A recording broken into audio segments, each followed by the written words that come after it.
Bonjour à tous. Tout d'abord, je vous remercie de votre présence et de votre intérêt pour ce sujet. Je tiens à remercier le Carbet des sciences de leur confiance et Monsieur Luc Follier, journaliste, éditeur au journal L'Équipe, qui a gentiment accepté cette invitation. Luc, je te laisse te présenter. Bonjour, tout le monde m'entend, c'est bon? Je suis Luc Follier, j'ai 41 ans, je suis journaliste. Et il y a c'est une quinzaine d'années, je finissais mes études de journalisme quand j'ai décidé de prendre à bras le corps un sujet qui m'intéressait depuis des années, qui était d'aller sur la petite île de Nauru. Et pour découvrir cette petite île qui était un petit pays et qui était très très riche et qui est devenu très pauvre. Et je voulais à tout prix aller sur cette île.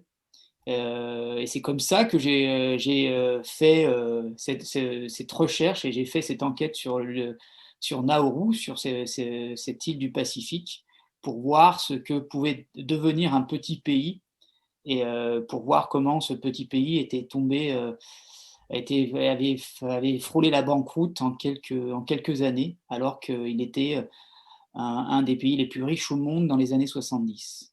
Et c'est ainsi que j'y suis allé 2 fois, et c'est ainsi que j'ai pu écrire un petit livre sur cette île qui raconte pas mal les problèmes de la globalisation et de notre monde moderne. Voilà. Merci, Luc. Alors, cette intervention s'inscrit dans le cadre d'un projet de groupe intitulé Martinique 2050. Peut-on encore éviter le pire? Et oui, car pour nous, nous sommes déjà dans le pire, pas seulement au niveau de la crise sanitaire mondiale que nous traversons, mais surtout par rapport à notre mode de consommation et notre rapport à notre environnement. Étant passionnée des îles, quand j'ai découvert l'histoire de Nauru, il m'a paru important de me documenter là-dessus et d'échanger avec Luc.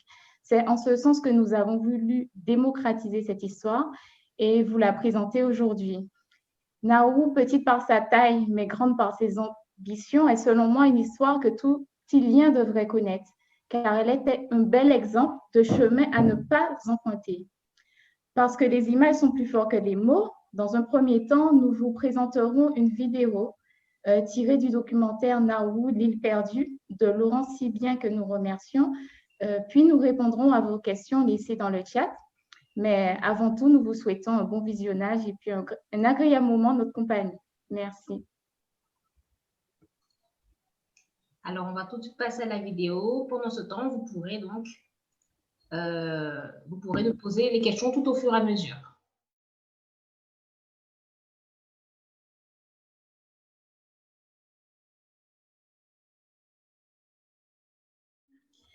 Alors, c'est quand même une histoire bouleversante. Luc, Oui. Pour vous donner une idée de comparaison, en fait, la Martinique est de 1128 km². Nauru est de 21, sa surface est de 21 km². Alors, on pourrait comparer Nauru à l'île de la Désirade, qui est rattachée à la Guadeloupe. Et en fait, c'est comme si l'île de la Désirade devenait le pays le plus riche au monde. Voilà. Donc, si vous avez des questions, n'hésitez pas à poser. Nous répondrons à vos questions. Mais moi, j'ai une première question pour toi, Luc. Comment as-tu connu cette histoire de Nauru? En fait, je l'ai connu très petit.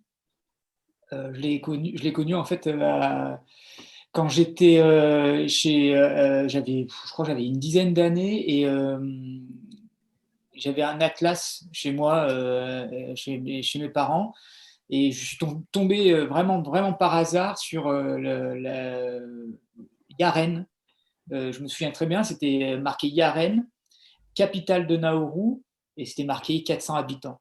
Et je m'étais dit, mais comment une capitale peut avoir 400 habitants? Et donc, dans l'atlas, je suis allé tout de suite à l'onglet de Nauru et j'ai découvert, c'était vraiment tout petit, un onglet, c'est peut-être même pas un quart de page qui présentait Nauru et qui disait que Nauru était une petite île dans le Pacifique qui exploitait le phosphate et qui était un pays indépendant, membre de l'ONU et qui était très riche.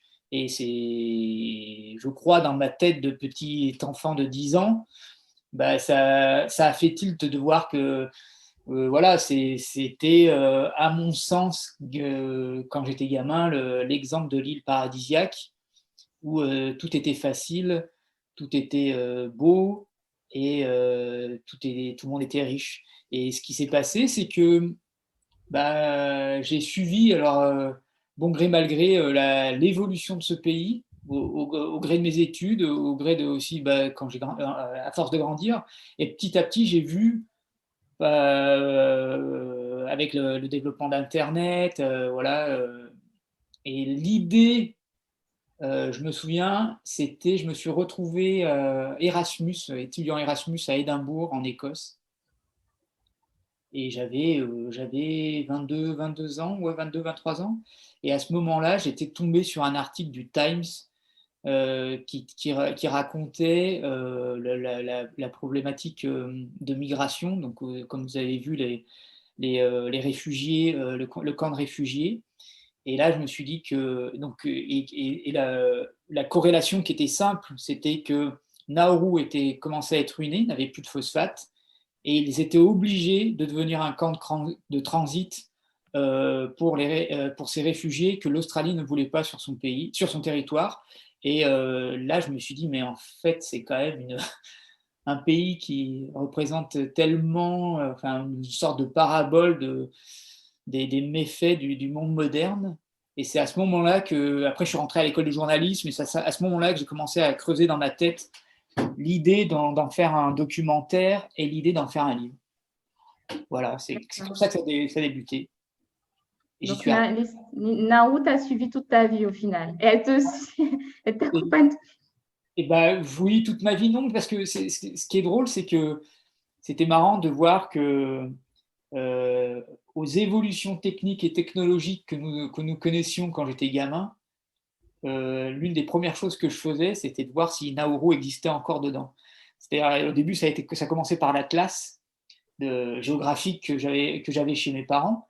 Et puis, je me souviens, une fois ou deux, j'avais été arrivé à une époque, bon, c'est assez loin, mais ça n'a pas duré très longtemps, on parlait des CD-ROM.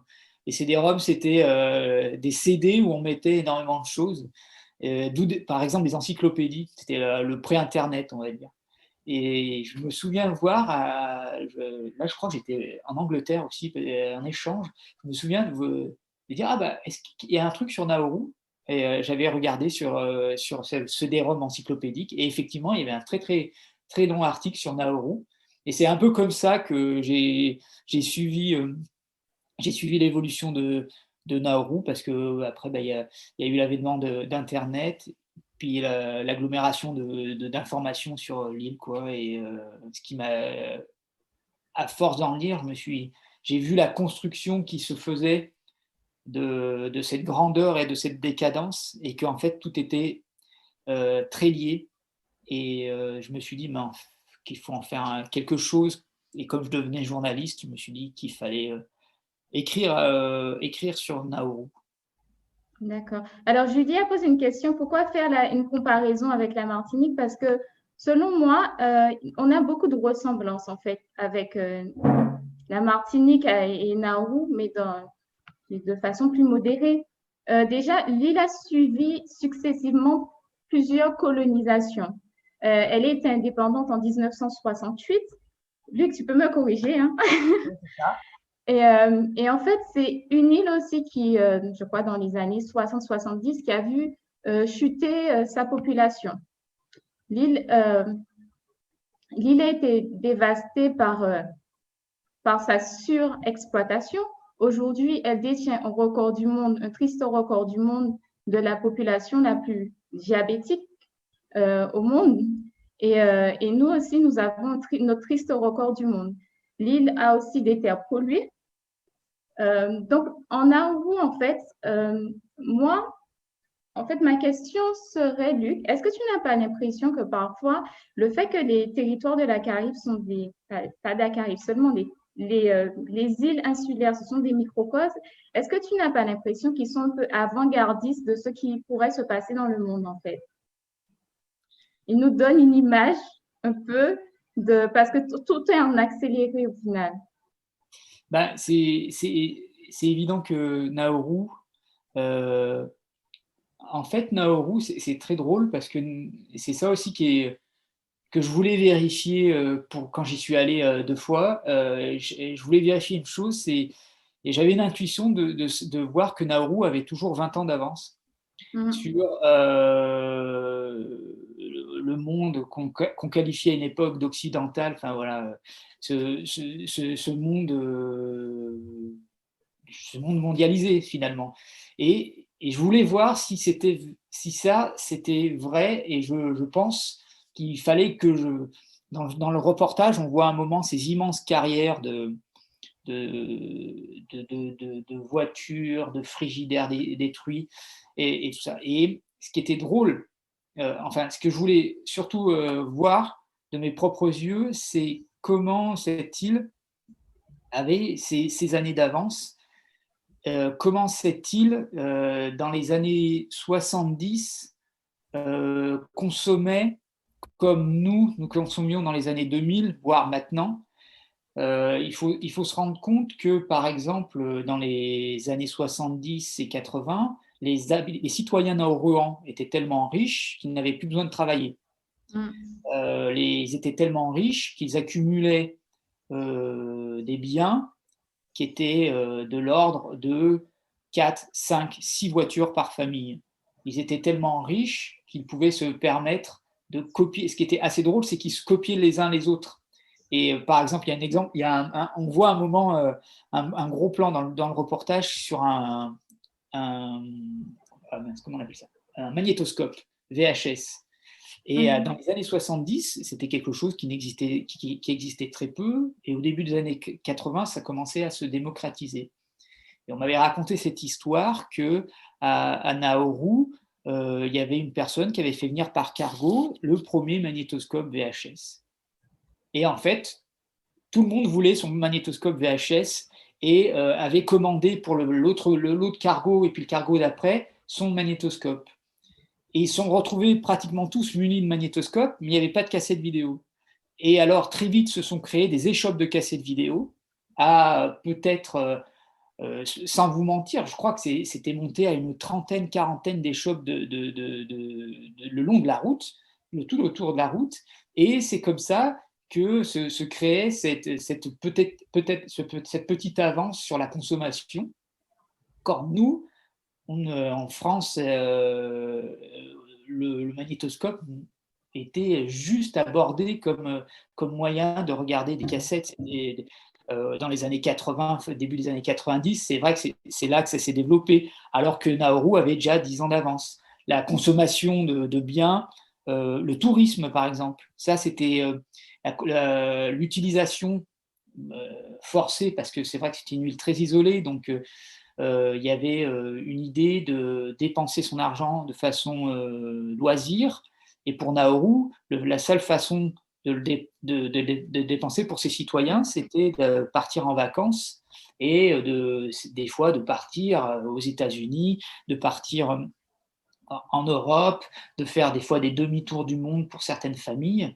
Et ça, c'était dans les années 80. Ce que nous avons connu, la démocratisation que nous avons connu, nous, dans les années 2010, et qui a pris là, pour ainsi dire, depuis plusieurs mois, un énorme coup de frein avec la pandémie. Mais tout ça, les Nauruans, les habitants de Nauru l'ont connu avec une vingtaine, une trentaine d'années d'avance. Et ils ont connu aussi les méfaits avec une vingtaine, une trentaine d'années d'avance. Bien sûr. C'est-à-dire les problèmes au corps, les problèmes de diabète, d'obésité. Par exemple, les premières études d'obésité sur Nauru ont été, je crois, à son indépendance, donc au début des années 70, c'était déjà un problème qui avait été scientifiquement relevé, alors qu'on n'en parlait par exemple même pas aux États-Unis. Et c'est tout d'un coup, une dizaine d'années après, que les États-Unis a commencé à s'inquiéter de l'arrivée de l'obésité dans sa population. Voilà, le diabète, c'est pareil. Et c'est assez drôle de voir que je pense que les tailles de l'île, les tailles, en fait, mais généralement les tailles des îles ont un effet accélérateur de la grandeur et de la décadence de, par exemple pour Nauru, Nauru est devenu très vite riche et richissime en quelques années. Par contre, effectivement, elle est tombée très bas en une génération. Très Et rapidement. ça, c'est le fait d'être une île, je pense. Mais autre chose qui m'a marqué avec l'histoire de Nauru, on a l'impression qu'ils ont créé un système capitaliste aussi socialiste, c'est-à-dire que la population le gouvernement avait vraiment une volonté de faire grandir sa population dans cette richesse. En fait, les hôpitaux étaient gratuits, le gouvernement payait des femmes de ménage pour sa population. Il y avait vraiment en fait ce confort-là où tout le monde devait grandir, tout le monde devait être riche ensemble en fait. Et ça, j'étais quand même impressionnée par cette histoire. Il y a Mélanie qui dit: Bonjour, je souhaitais juste partager une réflexion autour d'une phrase du reportage qui m'a marquée.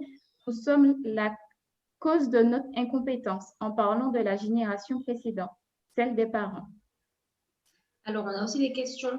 Dans le petit question-réponse, M. Émile Bidou demande qu'est-ce qu'il en est de l'agriculture et de l'élevage. Et il a aussi remarqué que le reportage datait de 2006. Quelle est la situation aujourd'hui? D'accord. Alors, effectivement, le reportage date de 2006. C'était à l'époque où moi j'ai pu aller sur l'île et tout ce que montre ce reportage montre bien le côté rouille de Nauru où effectivement rien ne marche. Rien ne marchait, en tout cas rien ne marchait plus vraiment bien. Que ce soit l'île dans sa exploitation de phosphate ou que ce soit dans la survie de l'État. Depuis, les choses n'ont pas forcément beaucoup évolué. Alors s'il y a une chose qui a évolué, c'est que pour les journalistes, par exemple, il est interdit d'aller sur l'île, mais il y a une raison.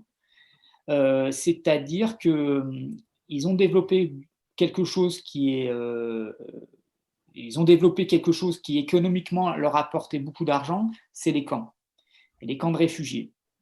En fait, ces camps de réfugiés, comme il est bien expliqué dans le documentaire, c'est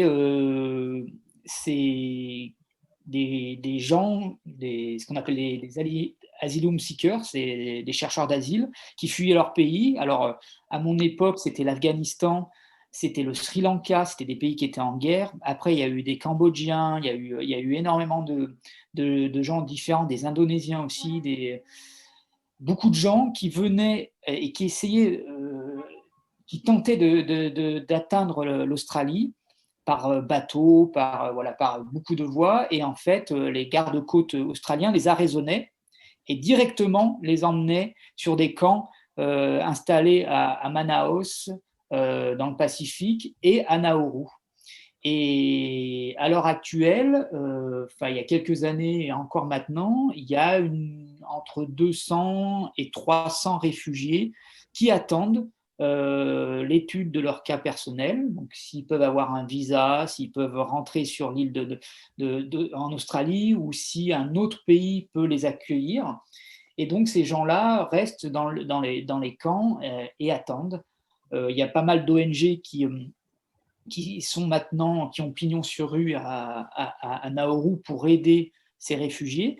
Mais ce qui était assez dingue, c'est que Nauru n'avait plus d'argent tiré du phosphate et que pour survivre comme un pays qui avait un siège à l'ONU, donc un véritable pays, il leur fallait des subsides et ils les ont trouvés en gérant des camps que l'Australie leur imposait. Donc, on leur donnait de l'argent. C'était là, dans le reportage, il était dit que c'était entre 23 et 30 millions d'euros qui étaient donnés à Nauru pour gérer ces camps. Après, ça a été beaucoup plus. Et donc, en fait, de façon un petit peu machiavélique, la gestion de ces camps de réfugiés était devenue une masse, en tout cas une manne économique pour Nauru et pour rester vivant comme pays. Et actuellement, c'est toujours la même problématique. Le Nauru ne parvient pas à retrouver une prospérité économique, puisqu'elle a pratiquement creusé toutes ses terres pleines de phosphate. Donc vous avez vu ces immenses colonnes de pierre blanche qui fait que c'est du corail qui s'est aggloméré, et on creusait entre ces coraux, donc ces pierres de corail. Donc toute la surface de l'île est piquetée comme ça. Il y a 2 projets. Le premier projet, ce serait d'araser toutes ces colonnes de corail, d'aplanir pour faire des surfaces agricoles, et aussi de laisser une place à une autre chose qui est là aussi de retrouver de la prospérité économique. C'est ce qu'ils appellent le secondary mining, la deuxième période d'exploitation minière, c'est-à-dire qu'ils ont trouvé aussi que encore plus bas sur l'île, encore plus profond dans l'île, il y avait du phosphate. Et ils se disaient aussi, ils voulaient, c'était déjà à l'époque où j'y étais, donc en 2005, 2006, 2007, c'était le projet à très long terme, c'était de retrouver une veine de phosphate, retrouver dans une véritable esprit de régulation, c'est-à-dire pas d'exploitation intensive, mais d'une exploitation contrôlée, de faire, de retrouver de la prospérité économique et financière grâce à l'exploitation industrielle du phosphate. Voilà, ce pays est lié au phosphate. Le phosphate est très demandé. Là, en tout cas, le phosphate de Nauru est très demandé parce qu'il est assez pur. Et voilà, pour faire de l'engrais, pour faire des laits, je crois que ça marche aussi pour les lessives. Et donc, c'était assez important pour eux de repartir avec une activité principale économique. Ça a été des réfugiés, et maintenant, Nauru aimerait que ça redevienne du phosphate. Et puis l'histoire de Nauru aussi pointe du doigt en fait l'autosuffisance alimentaire. Donc, tu sais, dans ton livre, tu dis, puisque plus rien ne poussait sur l'île, Nauru importait alors tous les produits dont les habitants avaient besoin, issus d'une agriculture australienne dopée au phosphate. Pain, viande, salade, produits congelés par conteneurs. Non, mais c'est ça, oui, c'est qu'elle engraisse le phosphate. En fait, c'est assez circulaire de voir que le phosphate enrichissait les engrais qui permettaient d'enrichir les terres agricoles australiennes et néo-zélandaises, par exemple, et qui permettaient, ces terres néo-zélandaises et australiennes permettaient de faire grandir et d'avoir du bétail, et ce bétail pouvait finir sur l'île de Nauru dans des comment on appelle ça, des rayons réfrigérés des 2 magasins qu'il y avait sur Nauru, dont on voit un qui s'appelle Kapele, et il y avait un autre magasin d'État, et c'était là où voilà, tout était, en fait, sur l'île de Nauru, tout était importé, et encore à l'heure actuelle, tout est importé parce qu'il n'y a pas d'élevage, parce qu'il n'y a pas d'agriculture. Et alors ça, c'est un projet qui est pareil depuis une décennie, qui est en gestation. Alors, je ne sais pas si un jour ça partira, mais effectivement, ils veulent véritablement faire d'une partie de l'île qui est un peu plus humide, qui se trouve un peu, je crois, au nord de l'île, qui a été de la carrière, hein, où là, il y avait du phosphate. C'est vraiment de l'aplanir, de faire venir de la terre arable, de faire des hectares de culture agricole. Je crois aussi géré par l'État, en tout cas géré par le gouvernement, pour arriver à subvenir à certains besoins primaires, qui est d'avoir des légumes, qui est d'avoir des fruits de façon assez simple. Et ce qui existait au début du XXe siècle, quand l'île de Nauru n'était pas une île carrière, c'était une île qui était une île avec une forêt tropicale très forte, enfin très très épaisse, qui représentait 95% de la surface de l'île. Je pense que si vous allez sur Internet, vous irez voir, je crois qu'il y a encore quelques images d'archives qui date de 1910-1920 de Nauru. C'est assez fou de voir comment l'île a évolué. C'était rempli d'arbres et rempli d'une forêt foisonnante avec effectivement quelques habitations sur le littoral. C'était la vie de Nauru avant l'arrivée de l'exploitation du phosphate. D'accord. Alors, Julie demande quelle est ta nationalité, pardon, et est-il envisagé de reconstruire cette île ou sera-t-elle définitivement inhabitée un jour? C'est quoi? La première question, c'est quelle Ta est ma nationalité? nationalité? Oui, est-ce que tu es naourien? Non, je suis français. Je suis français. Et alors, la deuxième, j'ai pas entendu, c'est quoi? Est-il envisagé de reconstruire cette île ou sera-t-elle définitivement inhabitée un jour? Là aussi, c'est marrant parce qu'il y a deux schémas. En fait, on peut prendre il y a cette petite histoire qui a été dans les années 60, avant l'indépendance de Nauru. Nauru représentait énormément de phosphate et énormément d'argent. Et l'Australie s'est rapprochée de l'île, puisqu'elle était l'île était sous tout tutorat australien. Et ils avaient fait un deal, ils avaient proposé un marché aux 10 000 habitants de Nauru. Ils leur avaient dit, vous êtes sous tutorat australien, on vous propose d'échanger votre île. Comme ça, nous, on pourra exploiter le phosphate tranquillement et de façon intensive sans que ça pose de problème de santé publique ou en tout cas, voilà. Et donc, quand ce deal a été proposé, les habitants de Nauru ont dit non, non, non, non, il n'y a pas question que nous quittions notre île, c'est notre terre, notre territoire, nous resterons là. Et c'est là qu'a germé l'idée, bah, si on reste, c'est nous qui allons exploiter le phosphate. Et c'est en fait de ce postulat-là que les principaux leaders des habitants de Nauru ont décidé de dire bah, pourquoi on ne deviendrait pas un État indépendant? Parce on aurait la richesse de pouvoir prospérer comme un État, nation, comme n'importe quel État qui a des rentrées d'argent fiscales, financières, économiques, et qui pourrait vivre comme un véritable pays. Et donc, il y avait déjà l'idée de dire bah, c'est un petit bout de terre, on peut dire à quelques milliers de personnes de partir. C'est juste un petit bout de terre, ça n'arrangera. Et je crois que cela montre, c'est que les Nauruans sont très attachés à leur terre. Et pour répondre à la question, actuellement, je ne pense pas qu'un jour ces gens-là et les descendants quitteront l'île parce que c'est leur île, c'est leur terre.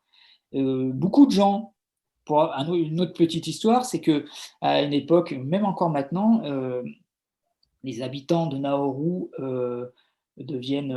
en tout cas, arrivent à un certain âge, à 16, 17, 18 ans, se posent la question de que faire. Et quand les Nauru avaient pas mal d'argent, la question elle se posait même plus. C'était que vous partiez à l'université, vous restiez pas sur l'île, puisque là aussi l'éducation était payée en partie, très grande partie par l'État, pour former finalement les futures élites de l'État.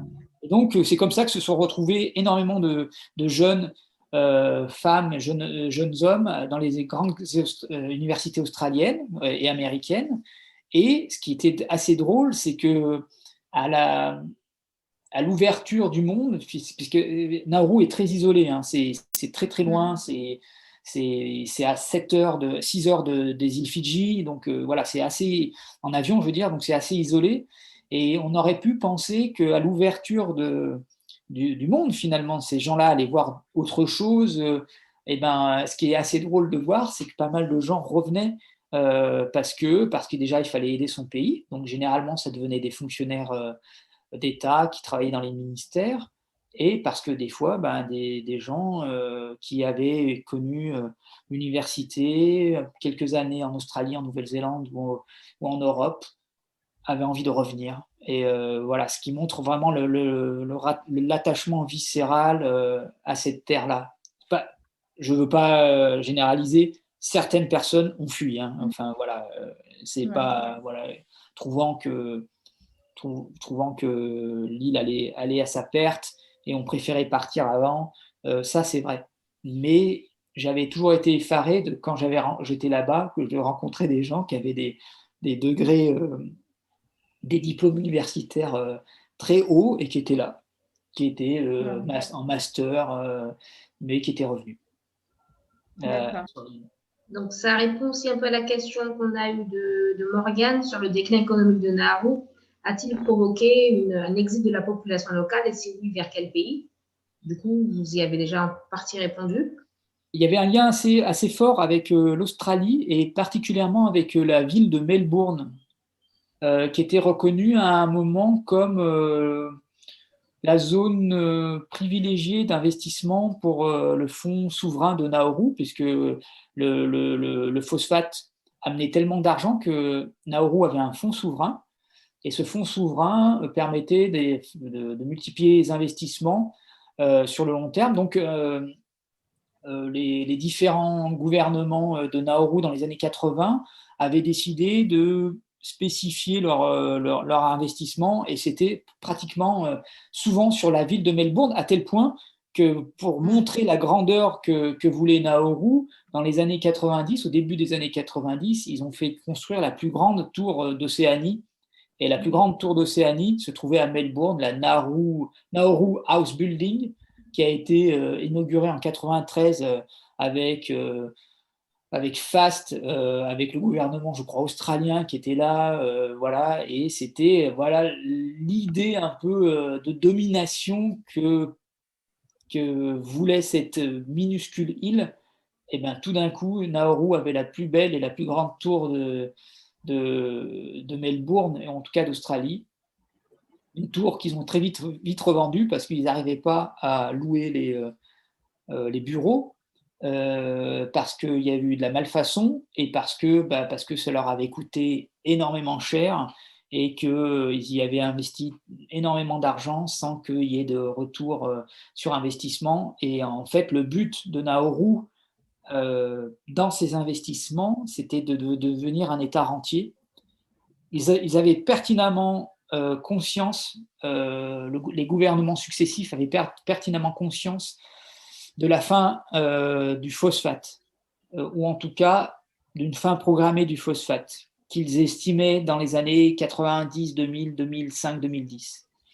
Et donc, ils s'étaient dit, nous n'aurons plus d'argent, par contre, il faut qu'on trouve d'autres moyens, d'autres entrées d'argent. Et pour eux, les autres entrées d'argent, c'était de la rente. Donc la rente, ça pouvait être de l'investissement immobilier, de l'investissement de terres, d'achat de terres agricoles, de l'investissement dans le tourisme.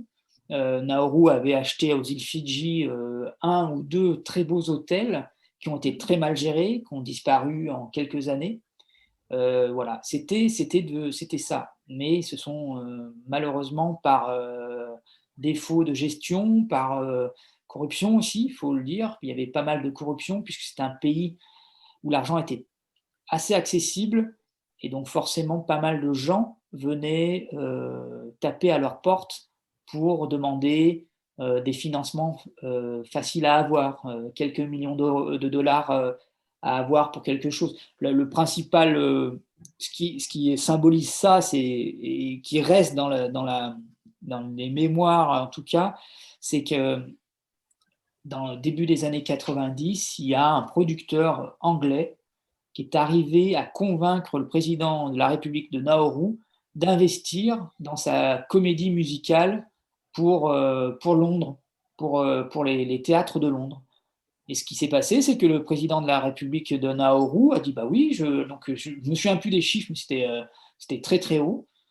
Ce qui s'est passé, c'est que tout le gouvernement de Nauru a été invité à la première à Londres, arrivant en avion pour assister à la première et cette comédie musicale de type Broadway a fait un four et a tenu l'affiche 15 jours.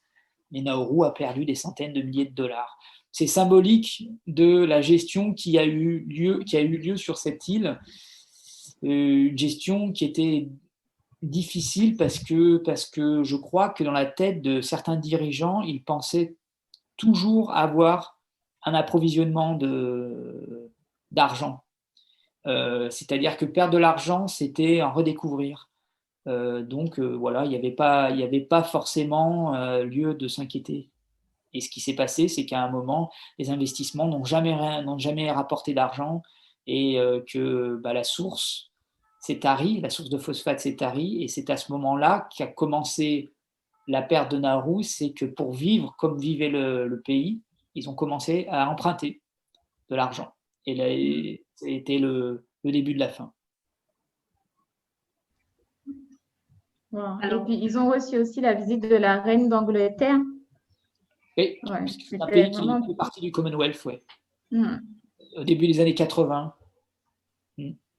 Alors, on a des questions dans la question-réponse. Alors, une question, une remarque d'abord d'Élodie Drané, qui dit qu'il y a bien d'autres exemples d'îles qui ont subi le même sort après avoir dilapidé leurs ressources sans penser à investir pour l'avenir. Donc, effectivement. On a une question sur le réseau hydrographique, désolé. Y a-t-il au moins une petite rivière? Comment s'approvisionne-t-il en eau potable? Ah oui, je la vois, oui, la question de Mélanie. Il n'y a pas d'eau potable, il n'y en a pas. Il y a un petit lagon qui a des eaux saumâtres, pour le coup. Il y a un petit puits souterrain qui semblerait par pluie, voilà, par la pluie des années, coulerait d'une eau, une eau douce, voilà, une source naturelle. Sauf que là aussi, tout est très lié. Et la chose qu'il faut se rendre compte, c'est que la carrière fait 90% de l'île. Donc, dès que vous creusez l'île, c'est creuser de la pierre, c'est creuser du sable, du gravier, et tout ça produit énormément de pollution, voilà, de pollution, de fumée de phosphate, de vent de phosphate. Et en creusant, cette source naturelle qui était très petite a été polluée. Donc, il n'y a pas d'eau naturelle, il n'y a pas d'eau douce, en tout cas. La seule eau qu'ils ont, c'est l'eau de pluie qui tombe sur Nauru, avec une chance pour eux, c'est que Nauru est quasi sur l'équateur. Donc, il y a des saisons de pluie assez définies.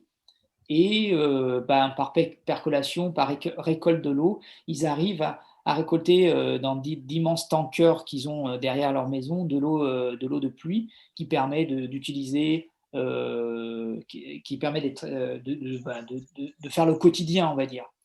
Le reste, au pays, à l'ère de la grandeur de Nauru, c'était qu'ils avaient été l'un des premiers à mettre en œuvre une usine de désalinisation de l'eau qui permettait là aussi de faire le reste pour les besoins de l'eau, c'est-à-dire laver les voitures, je crois aussi pour les toilettes, voilà, vraiment des choses qui permettaient aussi d'utiliser l'eau pour la carrière de phosphate, pour faire tomber la poussière également.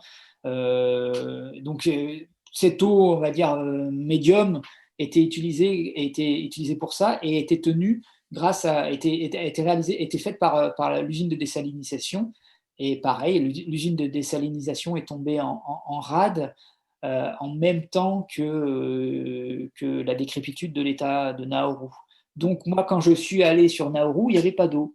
Il y avait un tanker au loin un navire-tanker qui avait amené des hectolitres d'eau et qui amené une pompe. Et ça, pareil, c'était l'État naourouan qui louait ce tanker d'eau et on se douchait à l'eau de pluie. Donc, il y avait assez d'eau douce à l'époque qui tombait assez régulièrement. Donc, voilà, je sais qu'il y a eu certaines années, ils ont été très en galère et pour le coup, ils faisaient venir des tankers assez régulièrement sur l'île parce qu'ils n'avaient pas d'eau. Ah.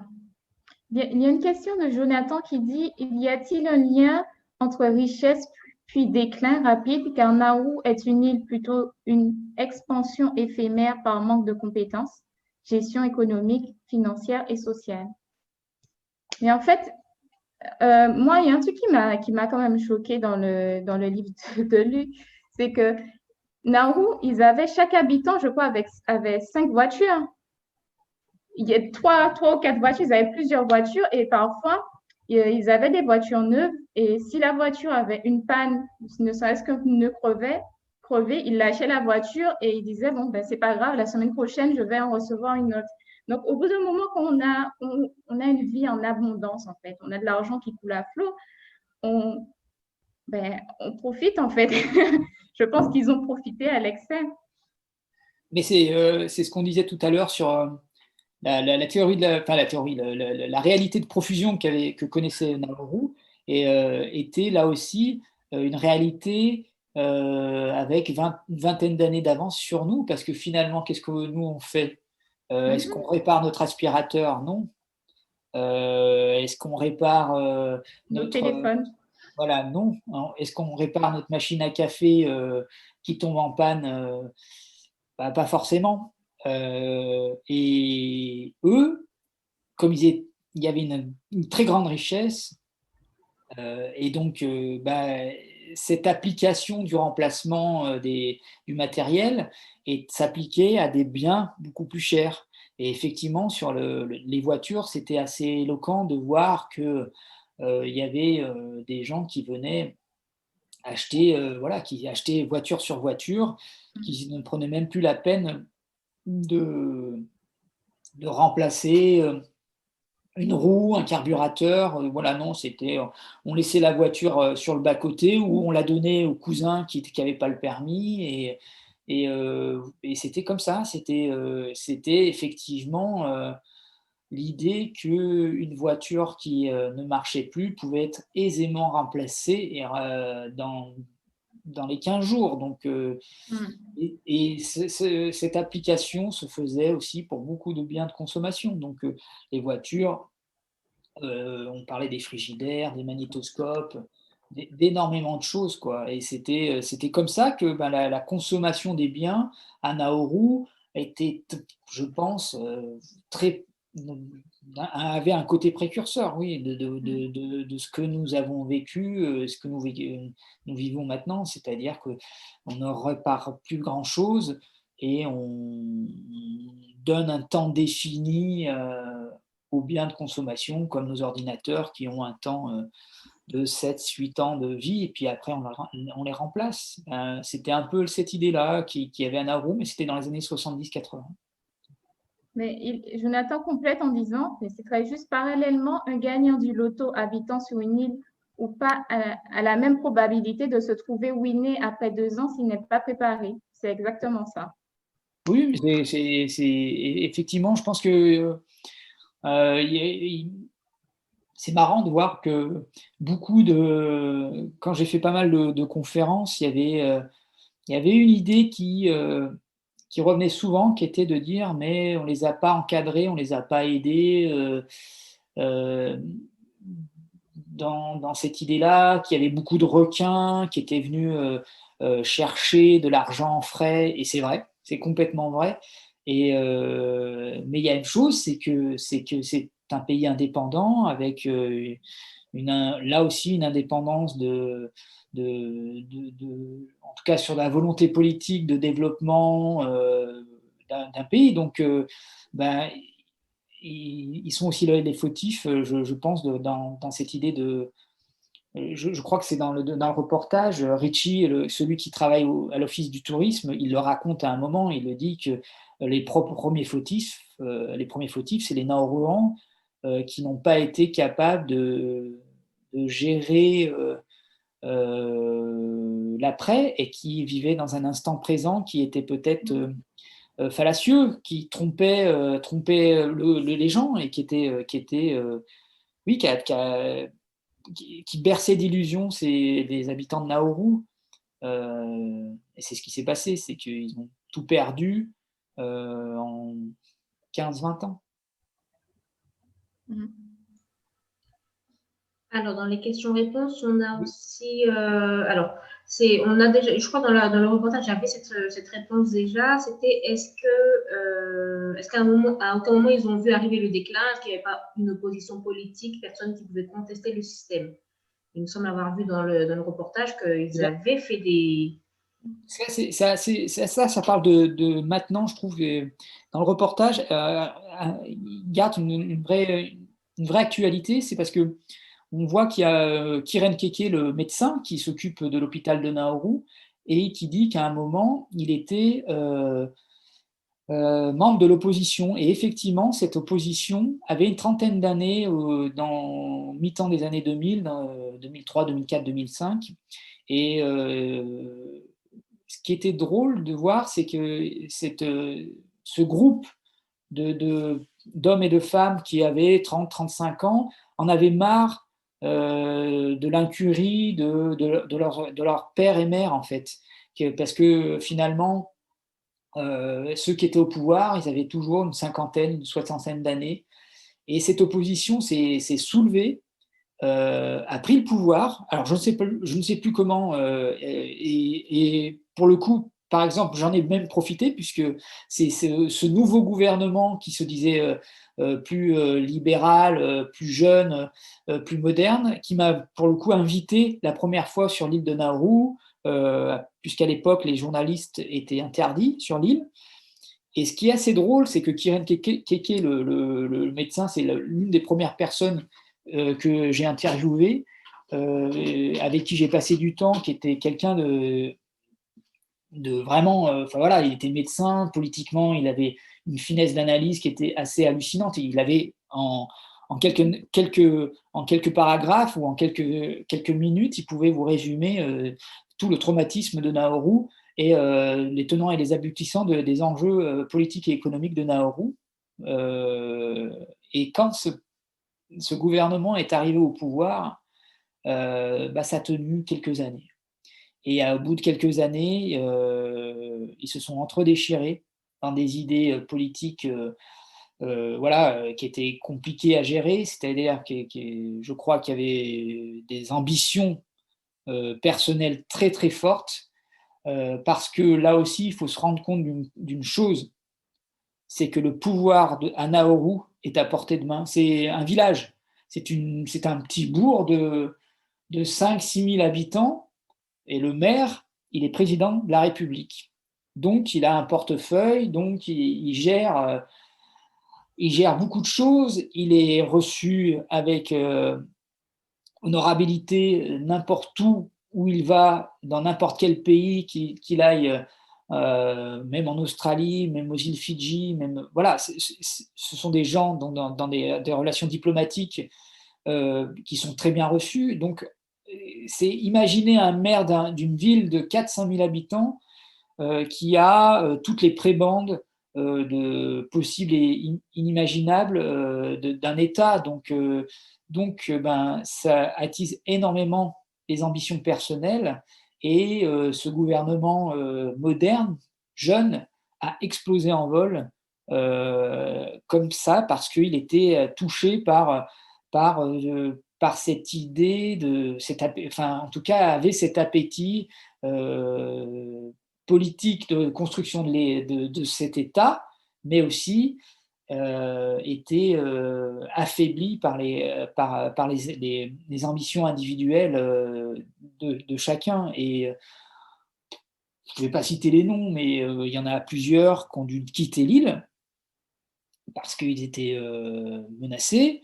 Il y en a plusieurs qui ont fait amende honorable, il y en a qui ont été condamnés pour corruption, parce que voilà, c'est ainsi que fonctionnait et fonctionne encore, je crois, en tout cas le schéma politique et économique de l'île est ainsi, c'est-à-dire que tout est accessible, le pouvoir et l'argent. Donc c'est président de la République, je ne sais pas, mais d'être ministre, oui, c'est très simple. Il y a même une fois un ministre qui était ministre de l'économie et qui a avoué à une chaîne australienne pour un reportage qu'il n'avait aucune compétence économique. Voilà, ça se résumait pour lui à savoir ce que ça pouvait être l'offre et la demande, mais ça n'allait pas plus loin. Donc, c'est pour vous dire aussi qu'à un moment, il y avait pas mal de difficultés là aussi dans la gestion de l'État. Alors, merci Luc. Je vous montre aussi le livre de Luc Lee, Nauru, Les Dévastés. C'est un très beau livre. Il est très facile à lire et il est très, très clair. Il est complémentaire au documentaire. Il y a des infos qui ne se trouvent pas dans le documentaire. J'ai trouvé cette histoire vraiment intéressante. Donc, si vous voulez connaître plus sur Nauru, n'hésitez pas. Voilà, c'était la petite session comme pour Luc. Alors, c'est vrai que ça fait déjà à peu près une heure qu'on est là, mais j'espère que vous êtes toujours avec nous. On a une question sur Facebook, donc de Pierre-Alexandre qui dit que c'était très intéressant et qui demande quelles bonnes pratiques pourrait-on mettre en œuvre pour préserver au mieux les territoires insulaires. Quelle bonne. Moi, je dirais qu'il faut que les territoires insulaires se prennent en main. Il faut avoir conscience du potentiel que nous avons et des richesses que nous avons. Pour moi, Nauru, en fait, elle a très vite eu conscience de sa richesse. Elle a exploité, mais elle a exploité sa richesse en la faisant profiter à d'autres, en fait. Sa richesse ne lui revenait pas. C'est-à-dire, j'avais l'impression que tout l'argent qu'elle faisait, au lieu de développer son agriculture, d'avoir une vision stratégique sur l'ensemble du territoire, elle a voulu profiter de cette richesse. Donc, je pense que pour se prendre en main, les bonnes questions, c'est de se demander justement quel est notre mode de consommation. Qu'avons-nous à offrir au monde tout simplement? Qu'avons-nous à proposer? À partir du moment où nous sommes décentrés de nous-mêmes, on arrive dans des excès. Je ne sais pas si tu veux compléter. Moi, je suis pas insulaire, donc par expérience pour Nauru, effectivement, je crois que, comme tu disais, Daniela, il y a une chose qui est assez, qui m'a paru assez éloquent, c'est que ils avaient conscience de la finalité, ils avaient la conscience de leur propre fin, mais ils ne faisaient peut-être pas forcément très attention à ce que pouvait être le futur. Et c'est ça que j'ai trouvé assez bizarre, c'est que il y avait une idée à Nauru en tout cas il y avait ce qui est drôle, c'est que l'origine de Nauru, c'est la préoccupation d'un futur pour leur île. C'est-à-dire que l'origine de l'indépendance, finalement, c'est ça. On prend le contrôle d'un appareil industriel qui est le phosphate et son extraction pour se dire que notre île et sa population peuvent avoir plusieurs décennies, voire plusieurs siècles de viables. Et c'était le départ de l'île de Nauru comme État indépendant. Et ce qui est assez drôle de voir que cette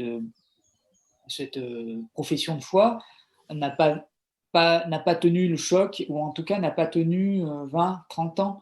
C'est-à-dire que effectivement, quand les premiers leaders de Nauru ont laissé la main, et là a commencé la gabegie, et c'est là que les ambitions ont commencé à s'aiguiser, et ils ont oublié l'idée que Nauru avait une propre fin, ou en tout cas le système économique et financier de Nauru tel qu'il était au début avait une propre fin, et n'ont pas pensé que, oui, l'idée qui est émise par les premiers leaders, c'est de faire un pays rentier, pardon.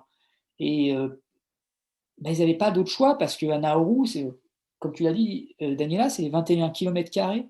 Nauru, c'est minuscule. Vraiment, faut se rendre compte que Nauru, vous faites en une demi-heure, vous faites le tour de l'île et les gens font pratiquement que ça, quoi. C'est-à-dire, ils travaillent et le soir se retrouvent un petit peu dans les familles, entre copains, et ne font pas grand-chose d'autre. Alors, ils adorent leur île, ils adorent faire ça, ils adorent, comme je disais précédemment, plein de gens reviennent sur l'île parce que c'est leur île et c'est leur envie, mais effectivement, ils n'avaient peut-être pas idée que pour vivre comme un État indépendant, il fallait voir très très loin, voir plus loin que le phosphate. Et c'est ce qui a fait perdre enfin, la vision à Nauru, c'est que je crois qu'ils ont découvert à un moment ils pouvaient avoir accès à l'argent facile et que cet argent facile pouvait être multipliable. Et ça a été la disparition d'une idée de Nauru, en tout cas. Mais j'ai eu beaucoup de compassion pour cette île parce que je pense qu'il y avait vraiment une volonté de bien faire. Mais ils ont été juste dépassés par...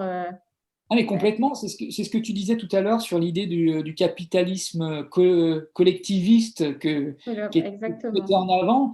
C'est que sur le papier, ce qui était présenté comme un État économique et social, et, enfin, en tout cas dans sa politique, et c'était très, très fort, c'est-à-dire que Ouais. les choses étaient très simples. L'argent venait à 98%, l'argent venait de l'extraction du phosphate. Cet argent était accumulé et qu'est-ce qu'on pouvait en faire? Eh ben, socialement, on mettait en place des politiques de santé gratuites, des politiques d'éducation gratuites, des politiques de déplacement gratuits, c'est-à-dire que les familles avaient droit à des billets d'avion pour visiter l'Océanie. Donc, tout était mis en œuvre pour que voilà, finalement, on n'était pas loin du modèle scandinave très développé, avec une source économique et financière unique qui était le phosphate. Et l'idée du départ est une idée assez, assez forte. Là, me revient en tête, parce que j'y suis allé il y a 5-6 ans, je suis allé en Norvège, mais c'est exactement la même idée. Hein.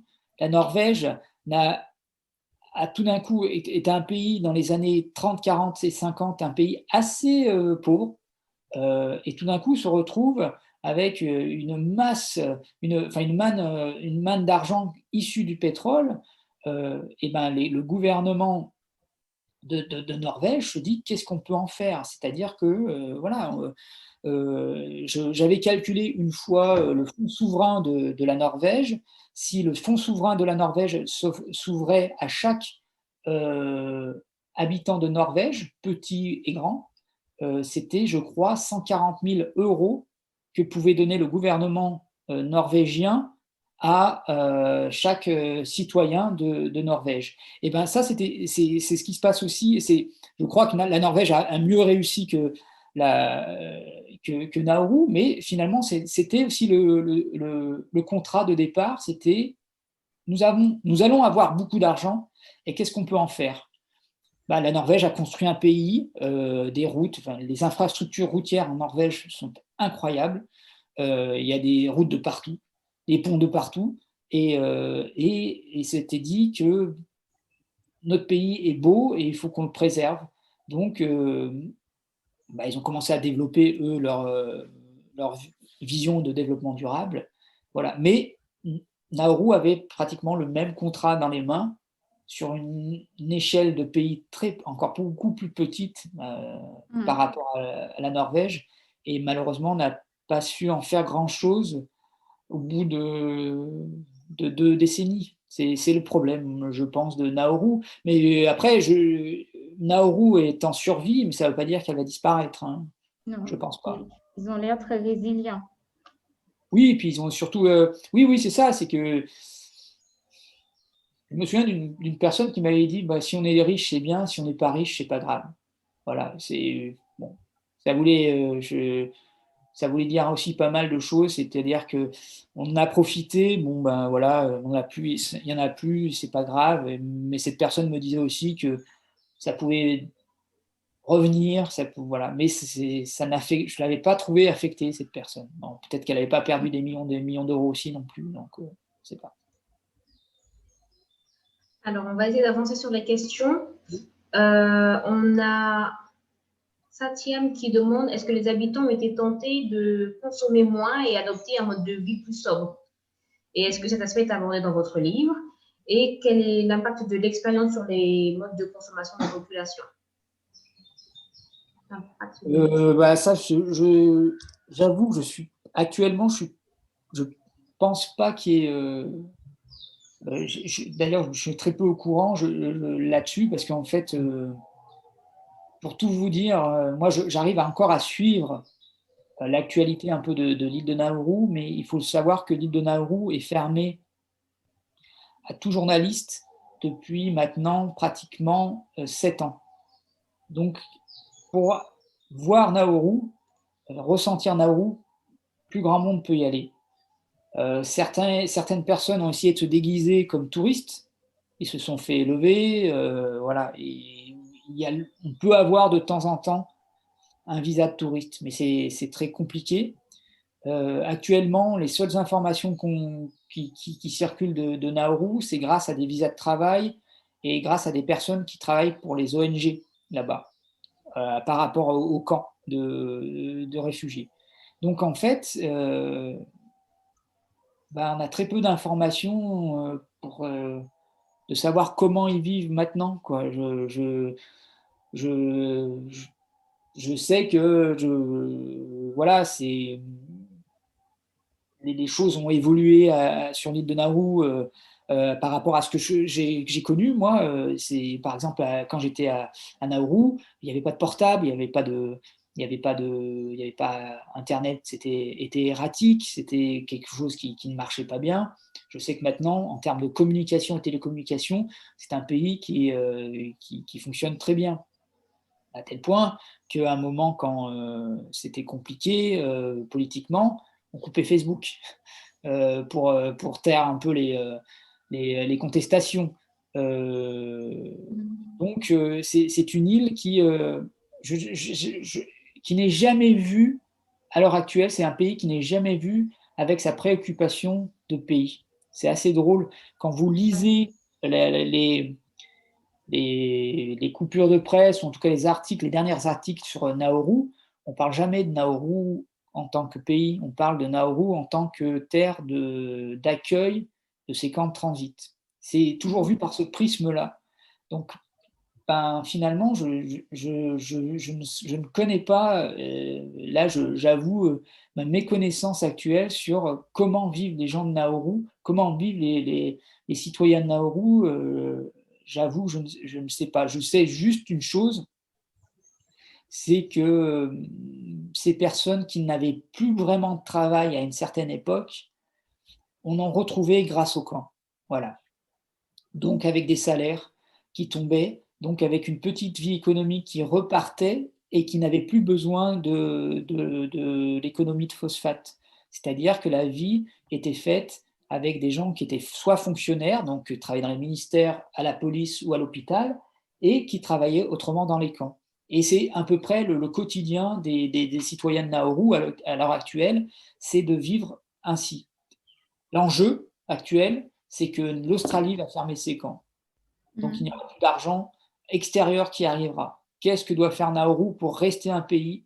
Reprendre le phosphate, c'est une possibilité, donc ce qui demandera de l'investissement, ou alors, et c'est là, il y a deux autres possibilités, c'est que Nauru a un très grand avantage, a une zone exclusive économique très, très grande autour de l'île, d'exploiter les ressources halieutiques.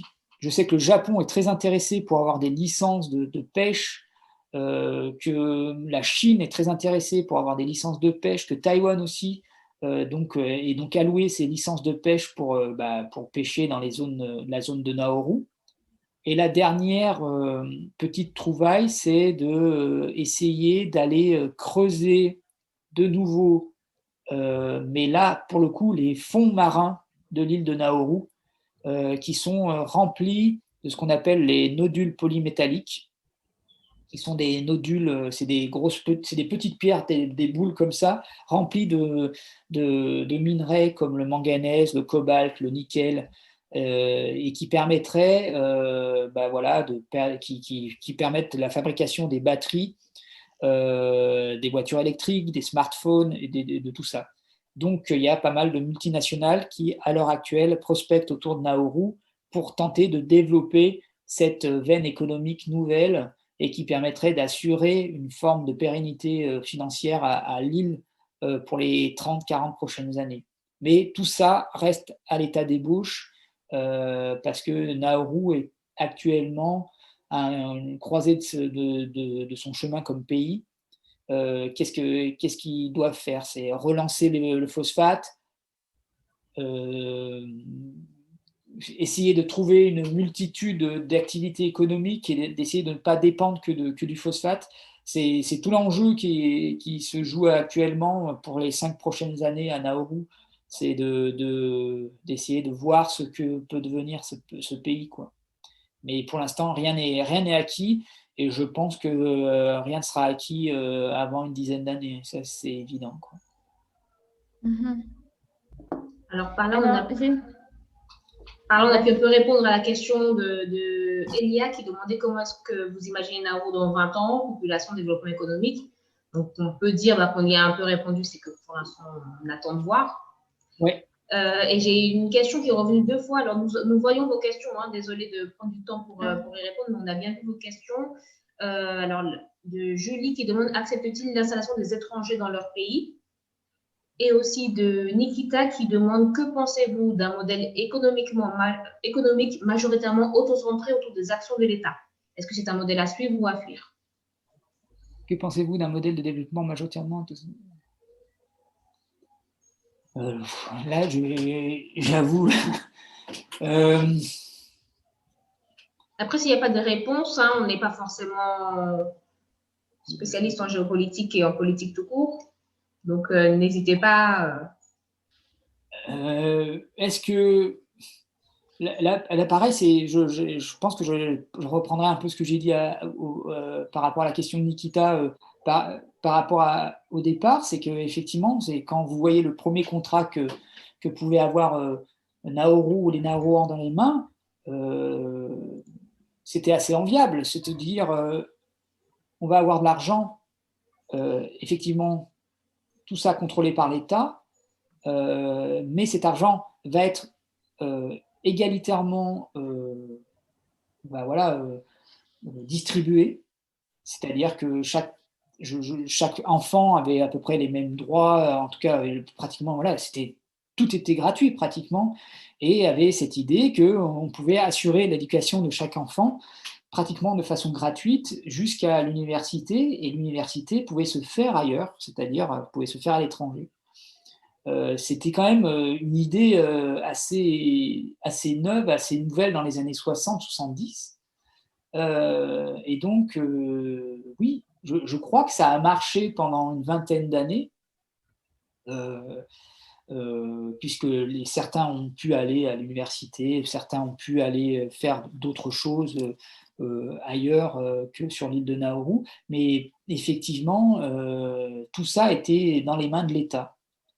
Le reste, c'est vrai, c'est que les autorités, les gouvernements qui sont succédés n'ont pas forcément géré la chose, la manne financière de façon appropriée. Donc, l'idée est-ce que c'est bien ou pas, j'en sais rien, dans le sens où Nauru n'avait pas de garde-fou. C'est ça le problème, c'est que personne n'allait leur dire ce que vous faites, c'est mal. Personne. C'était leur argent, c'était voilà. Donc il est assez difficile de répondre à la question. Est-ce qu'il y a un autre modèle autre? Ce qui est assez drôle, c'est de voir que des pays scandinaves sont assez proches de ce qui se passe à Nauru. J'ai un ami danois, par exemple. Bah, quand il m'a raconté son enfance, ça m'a fait souvent penser à Nauru parce que c'était une personne qui avait accès à une forme d'éducation de façon très facile. Moi, je l'ai rencontré, bah, comme je disais tout à l'heure, c'était mon colocataire à Édimbourg quand j'étais Erasmus. Et ben, lui passait une année à Erasmus, payé par l'État. Il faisait un master, il était reconnu comme quelqu'un qui avait des possibilités que ce master puisse aider son pays, et ben on lui avait payé son master. Et c'est marrant de voir que il y a vraiment un vrai parallèle sur l'idée d'un État social redistributeur. Et bon, ça a marché quelques années à Nauru.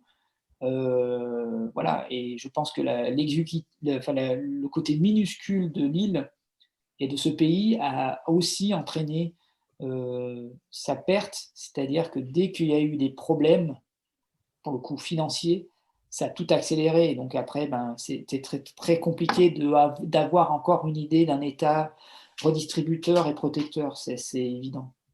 Mais c'est vrai qu'il y a très peu d'entreprises privées sur l'île. Il y en a, je crois, 3 ou 4. En dehors des petits restaurants, quoi. Ouais. D'accord. Alors, on va devoir malheureusement terminer cette visioconférence.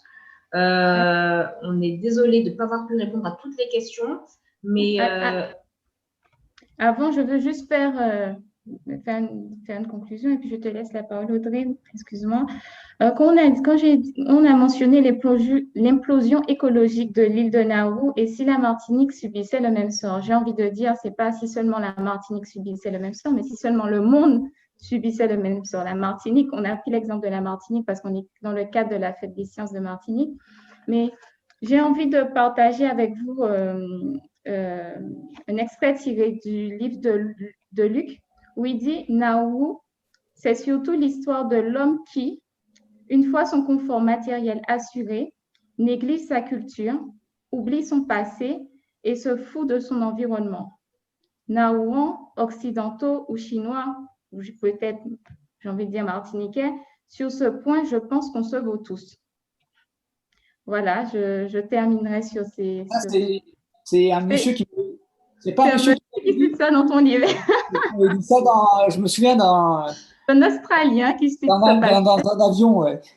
Et qui m'avait sorti cette phrase qui était un peu philosophique et je me souviens aussi, cette personne m'avait raconté justement l'idée qui me parlait des sièges d'avion, qui disait, bah, regarde, il était assez corpulent. Il dit, moi, j'arrive même plus à rentrer dans les sièges d'avion. Et c'est comme ça, donc ça m'avait fait rire, et c'est comme ça qu'il a été commencé à me raconter cette petite notion philosophique et qui m'avait dit, de toute façon, Nauru, ouais, se fout de son environnement. Ça m'avait fait assez marrer et m'avait effectivement dit que sur ce coup-là, n'importe quelle nationalité, on se valait vraiment tous et qu'il n'y avait pas, qu'on ne pouvait pas donner de leçons à Nauru. Je trouvais que c'était assez drôle. Je revois encore sa tête à ce monsieur. Qui travaillait pour le phosphate. Hein, donc, j'ai trouvé ça très bien dit et pour montrer qu'en fait, on aurait pu être tout simplement à leur place ou nous sommes déjà à leur place peut-être. Oui, voilà. Effectivement, oui, c'était assez... Je trouvais ça très véridique en tout cas. Donc, de toute façon, si vous avez des questions, si vous voulez nous voir en privé, n'hésitez pas à nous contacter. Luc ou moi, on se fera un plaisir d'échanger répondre à vos questions. Et puis, je remercie vraiment Audrey pour son accompagnement, sa logistique avec nous. Et puis, merci Luc, merci pour d'avoir accepté cette invitation. Et puis, merci à vous tous d'avoir joué le jeu et d'avoir été présents avec nous pour cet échange. Voilà. Effectivement, merci beaucoup à tous. Merci beaucoup Luc, Daniela. Si vous pouvez nous communiquer alors soit maintenant, soit après, on le mettra dans les commentaires, vos coordonnées, justement, parce que je sais qu'il y a encore beaucoup de questions qui auraient pu être posées, mais comme ça nous permet de peut-être plus y réfléchir et qui sait, pourquoi pas en refaire quelque chose, un petit visio ou quelque chose comme ça, sur la même thématique, en plus poussé, pourquoi pas. Voilà. Merci à tous. Merci beaucoup. Merci beaucoup. Au revoir. Au revoir.